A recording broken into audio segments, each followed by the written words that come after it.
The marble floors of the 15,000-square-foot Manhattan penthouse gleamed under crystal chandeliers that cost more than most people's homes. But today, those floors would be walked on by federal agents, bankruptcy lawyers, and liquidation specialists, because the man who once commanded a $3.2 billion empire was about to lose everything, except his pride. And sometimes that's the most expensive thing you can hold on to. Before we jump back in, tell us where you're tuning in from. And if this story touches you, make sure you're subscribed, because tomorrow I've saved something extra special for you. What he didn't know was that salvation would come from the most unexpected source, a woman he had dismissed without a second thought, whose quiet dignity would prove more valuable than all his lost billions combined. Marcus Wellington stood at the floor-to-ceiling windows of his corner office on the 47th floor of the Wellington Financial Tower in downtown Manhattan, watching the city that had once bowed to his every whim.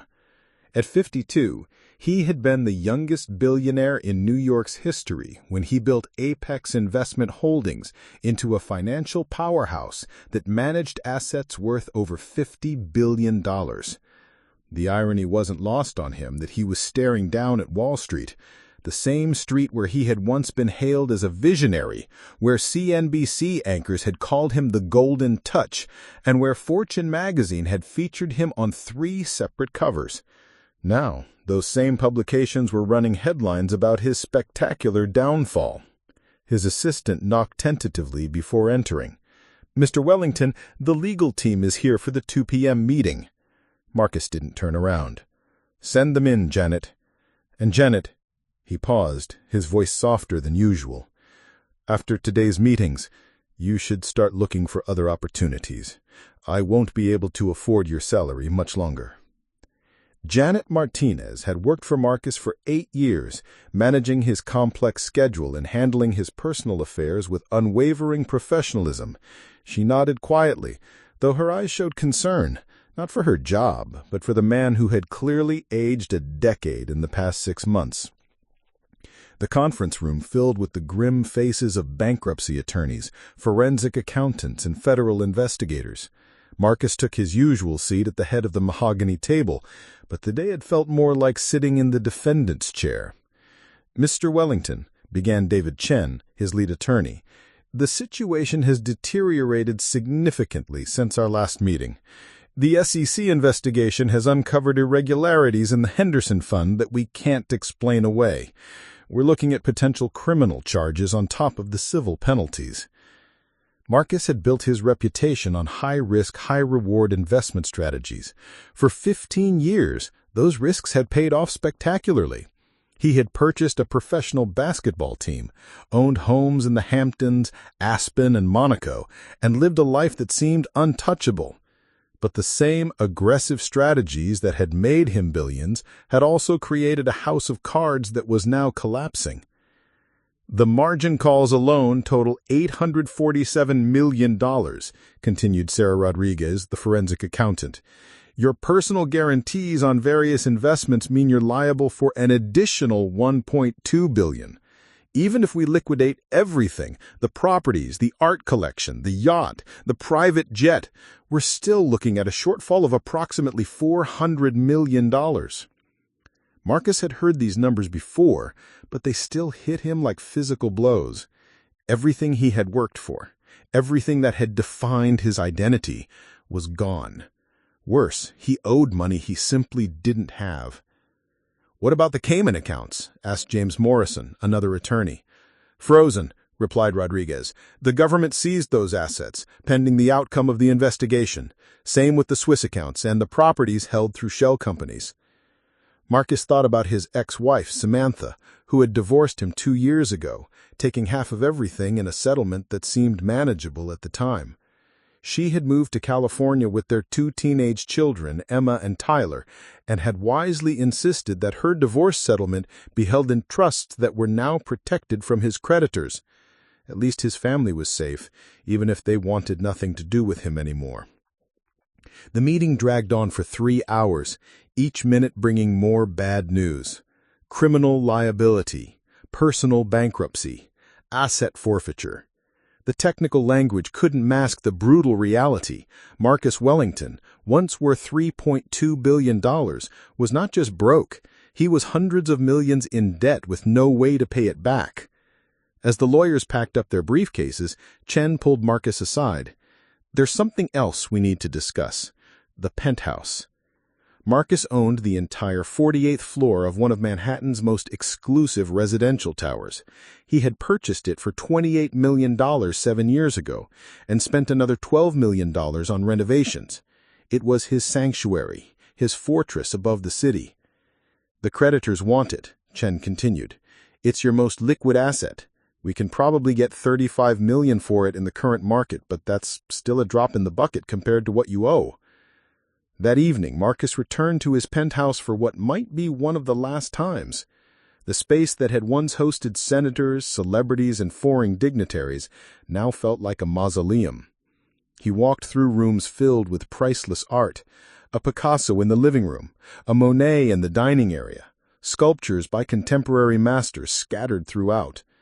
He paused in his study, looking at the wall of photographs that chronicled his rise to power. Pictures with presidents, handshake deals that had made him billions, award ceremonies where he had been celebrated as a business genius. All of it felt like it belonged to someone else now. His phone buzzed with another call from a creditor. He didn't answer. There was no point. He couldn't pay them, and no amount of explaining would change that fact. As he sat in his leather chair, Italian leather that had cost more than most people's cars, Marcus reflected on how quickly everything had unraveled. It had started with the Henderson Fund, a hedge fund he had launched to invest in emerging technologies. The fund had been performing exceptionally well until a series of bad bets on cryptocurrency and biotech stocks had wiped out not just the fund's assets, but had triggered a cascade of margin calls across his other investments. The real problem was leverage.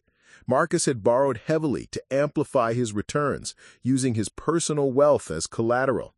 When the markets turned against him, the debts had compounded faster than he could liquidate assets to cover them.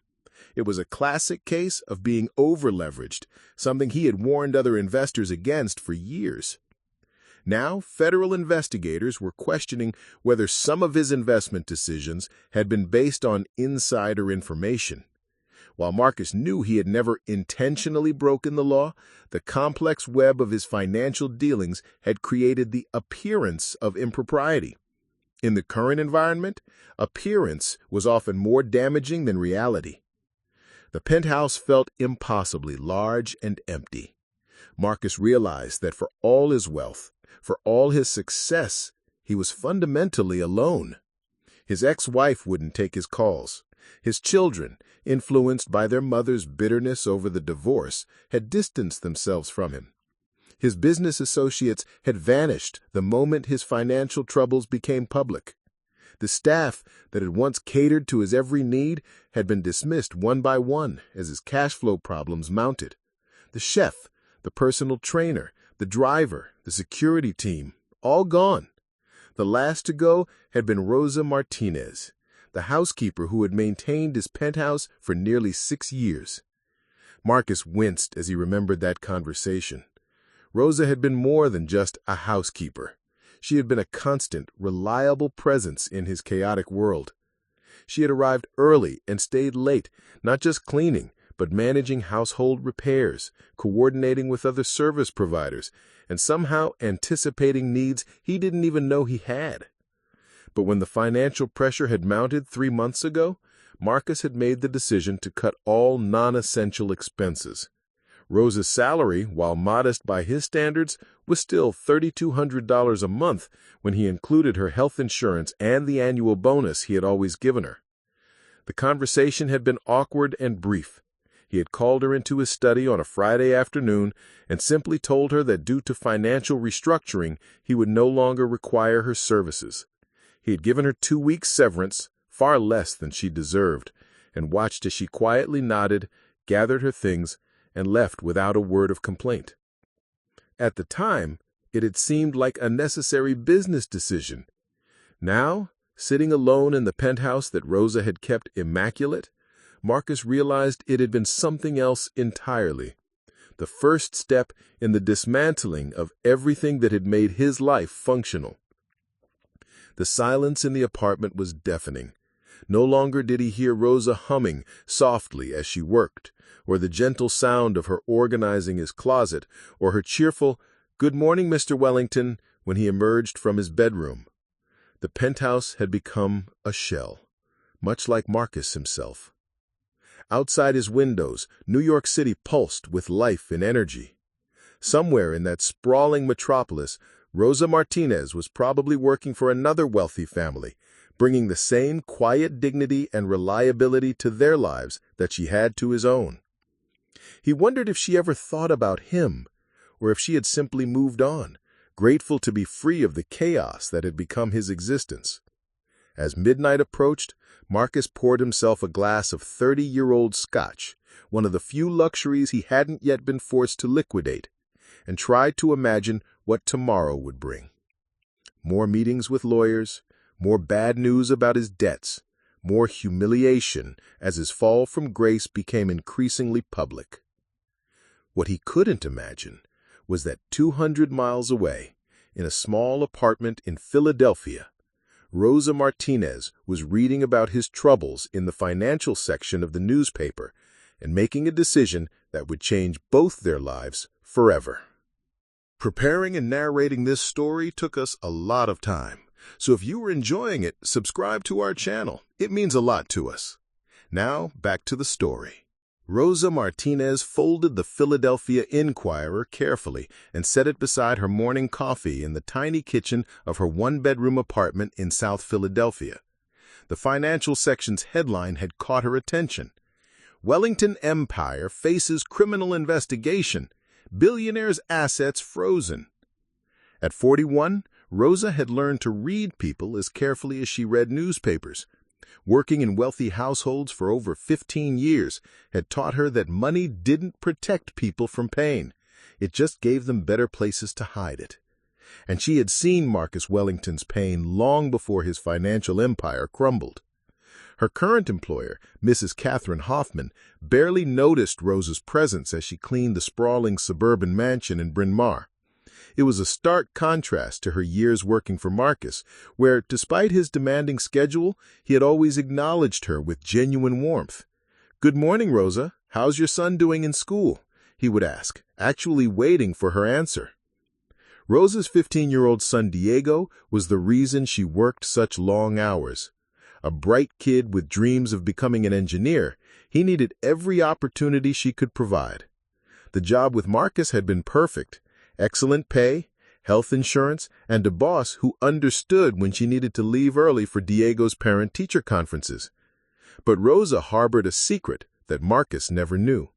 In her 6 years in his employ, she had been watching, learning, and quietly building something of her own. It had started innocently enough. Rosa had always been good with numbers, a skill inherited from her father, who had been an accountant in Mexico before immigrating to the United States. While cleaning Marcus's study, she couldn't help but notice the financial documents scattered across his desk, the Bloomberg terminals flickering with market data, the investment prospectuses left open. Initially, it was just curiosity. But as months turned to years, Rosa began to understand the patterns, the strategies, the language of high finance. She started reading the Wall Street Journal during her lunch breaks, watching CNBC while she worked, and studying online courses in financial analysis after Diego went to bed. What had begun as intellectual curiosity evolved into something more deliberate. Using a discount brokerage account, Rosa started investing small amounts, $50 here, $100 there, applying what she had learned from observing Marcus's methods. She was careful, conservative, but surprisingly successful. While Marcus was making billion-dollar bets that would eventually destroy him, Rosa was building a modest but growing portfolio using his own techniques, applied with the patience and caution that came from having nothing to lose, but everything to gain. The first major breakthrough came when she noticed Marcus discussing a small pharmaceutical company during a phone call. He had dismissed it as too small for our portfolio, but Rosa researched the company and discovered they were developing a revolutionary diabetes treatment. She invested $500, nearly a month's worth of groceries for her and Diego. 6 months later, when the FDA approved the treatment, her investment had grown to $3,200. Rosa stared at her account balance in disbelief. For the first time in her life, she had made money work for her instead of the other way around. Over the following years, Rosa's secret portfolio grew steadily. She reinvested her gains, diversified across different sectors, and maintained meticulous records in a notebook she kept hidden in her bedroom closet. She never touched the principal, living entirely off her wages from Marcus while her investments compounded. By the time Marcus fired her 3 months ago, Rosa's portfolio was worth $127,000, more money than she had ever imagined possessing. But more importantly, she had gained something invaluable: financial knowledge and confidence. The day Marcus had called her into his study to terminate her employment, Rosa had seen something in his eyes she recognized from her own childhood, the look of someone watching their world collapse. Her father had worn that same expression when the factory where he worked closed down, leaving their family scrambling to survive. Marcus had been awkward during their brief conversation, clearly uncomfortable with having to let her go. He had mumbled something about financial restructuring and handed her an envelope with 2 weeks' severance. Rosa had simply nodded, said, "Thank you for everything, Mr. Wellington," and left quietly. She hadn't told him that she understood exactly what kind of financial trouble he was in.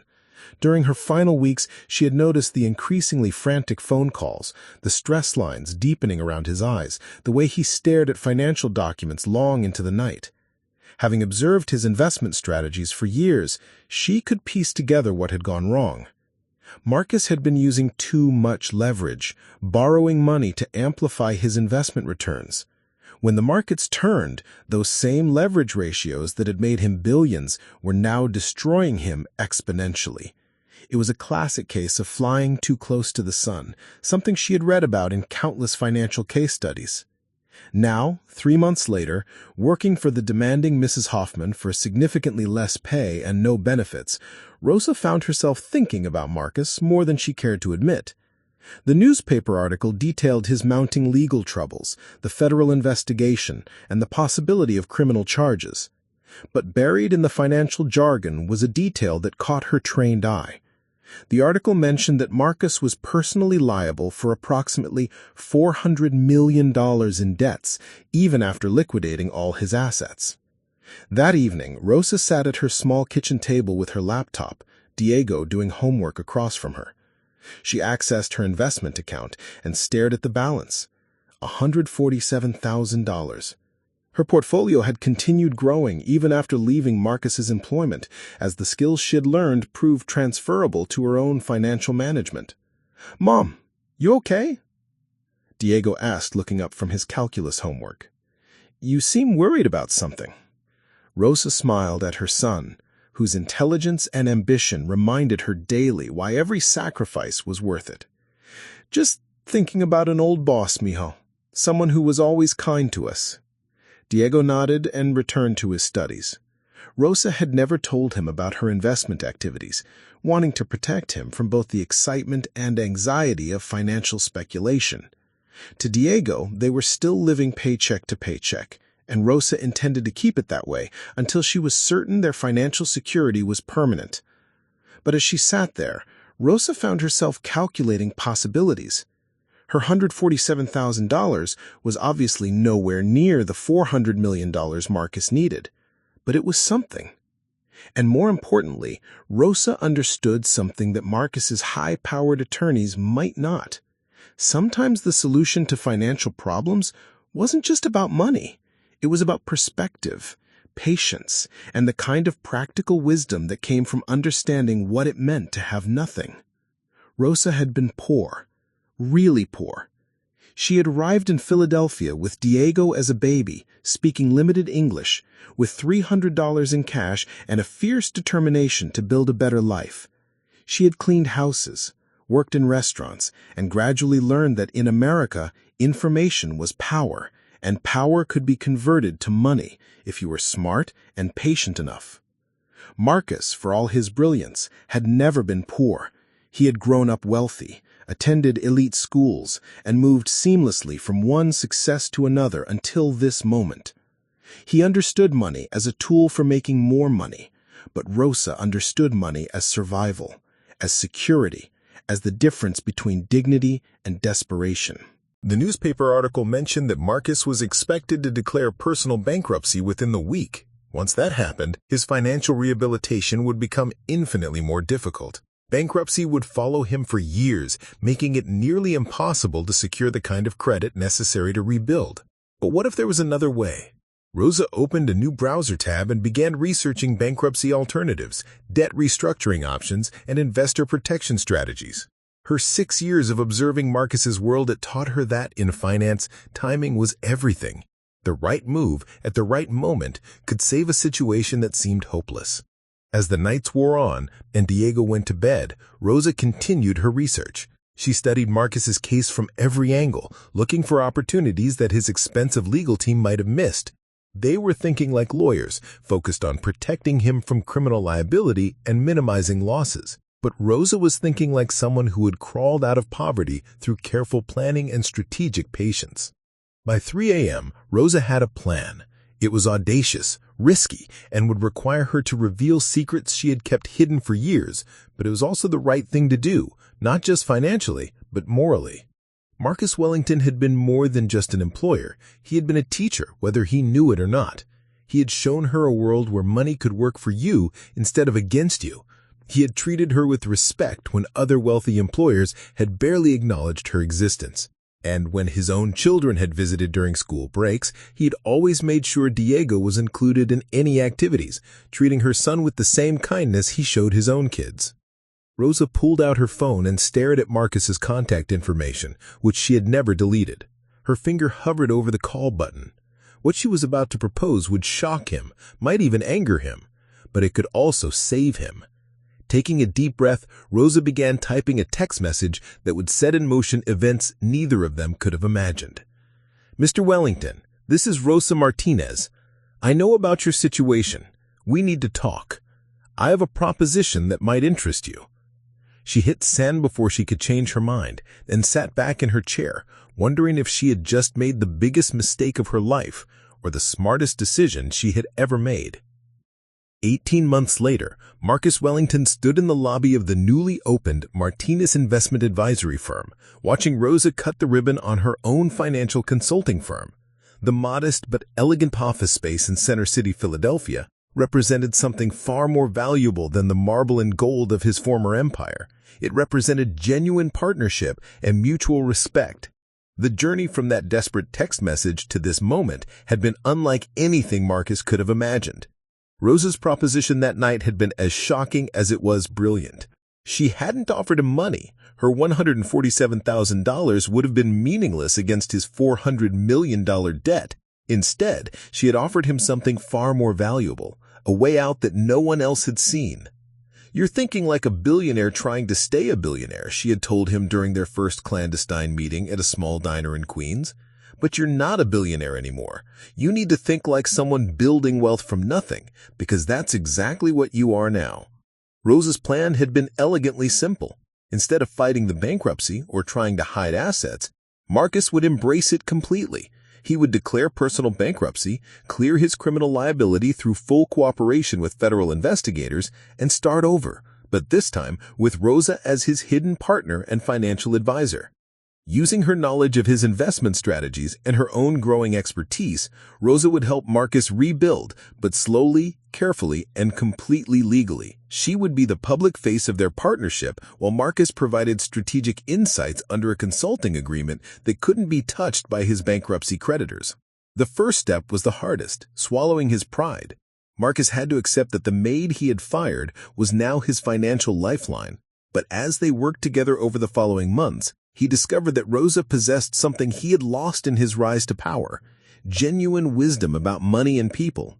Rosa insisted on starting small, Using her $147,000 as seed capital, they began with modest investments in undervalued companies that Marcus's research identified, but that Rosa's name purchased.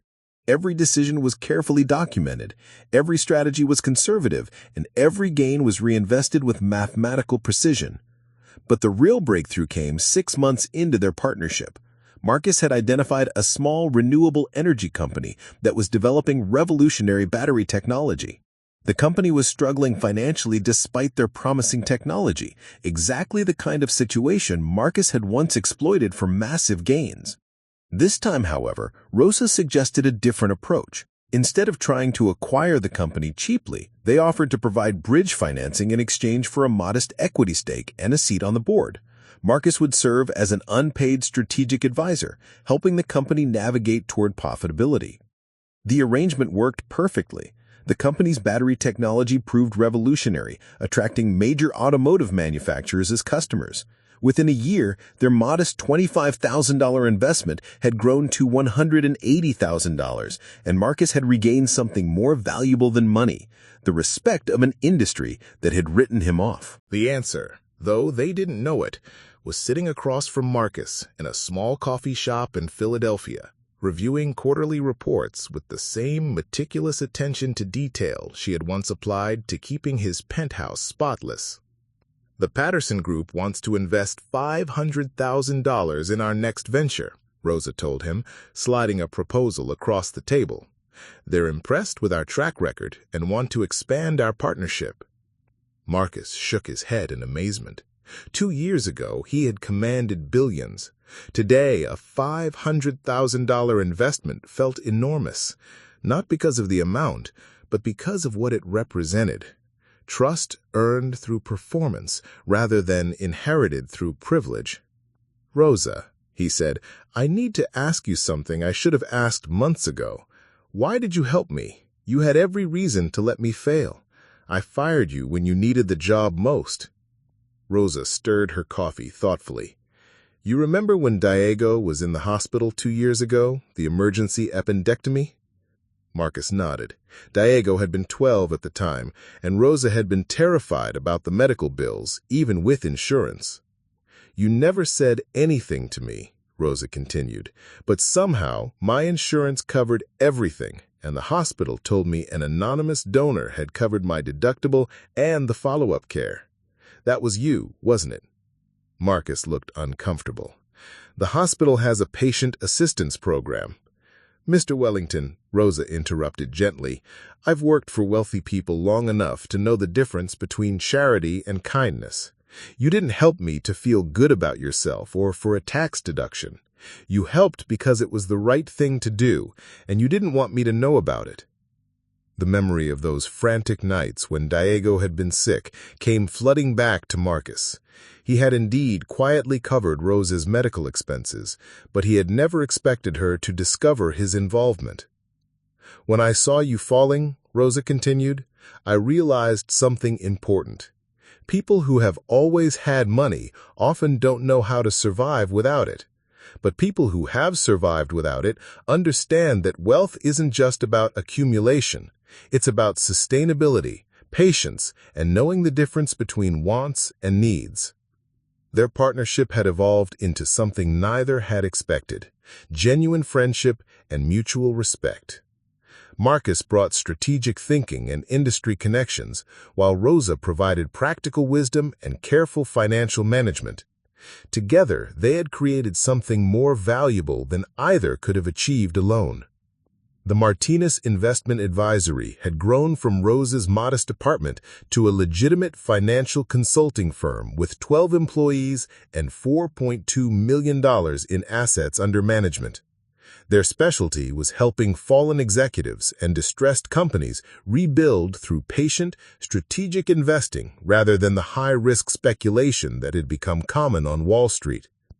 Marcus, now serving as the firm's chief strategy officer, had learned to find satisfaction in smaller victories and sustainable growth.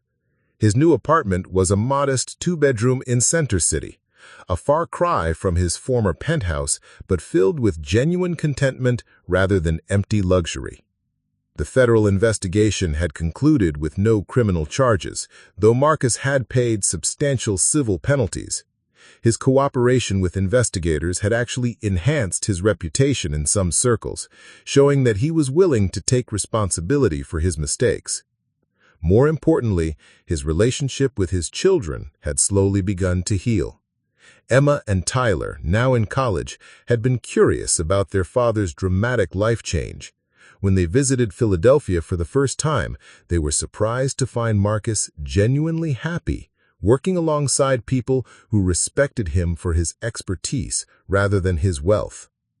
"Dad," Emma had said during one visit, "you seem different, more real somehow." Marcus had introduced them to Rosa and Diego, and watched as his children experienced something he had rarely provided: an authentic family environment where success was measured by character rather than bank accounts. Diego, now 17 and preparing for college, had become something of a younger brother to Emma and Tyler. Rosa's son possessed the same intelligence that had drawn Marcus to finance, but with a grounded perspective that reminded Marcus of Rosa herself. "Mrs. Martinez," Marcus said, as the ribbon-cutting ceremony concluded and guests mingled in the new office space, "I want you to know that you didn't just save my financial life. You taught me what success actually means." Rosa smiled, adjusting the nameplate on her office door that read, "Rosa Martinez, founder and CEO. Mr. Wellington, you taught me that too. The difference is, I learned it by watching you lose everything and discover what really mattered." As the evening wound down and the last guests departed, Marcus and Rosa stood in her new office, looking out at the Philadelphia skyline. The city lights twinkled below them, each one representing dreams, struggles, and possibilities. "You know," Marcus said, "I never thanked you properly for that text message. I was sitting in my penthouse, completely alone, convinced that my life was over. Your message was the first sign that maybe I wasn't as alone as I thought." "Everyone deserves a second chance," Rosa replied. "But more than that, everyone deserves someone who sees their potential even when they can't see it themselves." Marcus nodded, understanding finally that true wealth wasn't measured in billions or properties or status symbols. It was measured in relationships built on trust, partnerships founded on mutual respect, and the quiet satisfaction of helping others while building something meaningful together. The former billionaire and the former maid had become something neither had expected: equal partners in a venture that proved success wasn't just about accumulating wealth, but about creating value that extended far beyond their own lives. As they turned off the lights and locked the office, Marcus realized that losing everything had been the best thing that ever happened to him. It had cost him his fortune, but it had given him something far more valuable: the chance to discover who he really was when everything else was stripped away. And sometimes, the most profound transformations come not from gaining everything you thought you wanted, but from losing everything you thought you needed, and finding out that what you actually needed was there all along, in the wisdom and loyalty of someone you had never truly seen until the moment you had nothing left to lose. Up next, you've got 2 more standout stories right on your screen. If this one hits the mark, you won't want to pass these up. Just click and check them out. And don't forget to like, subscribe, and turn on the notification bell so you don't miss any upload from us.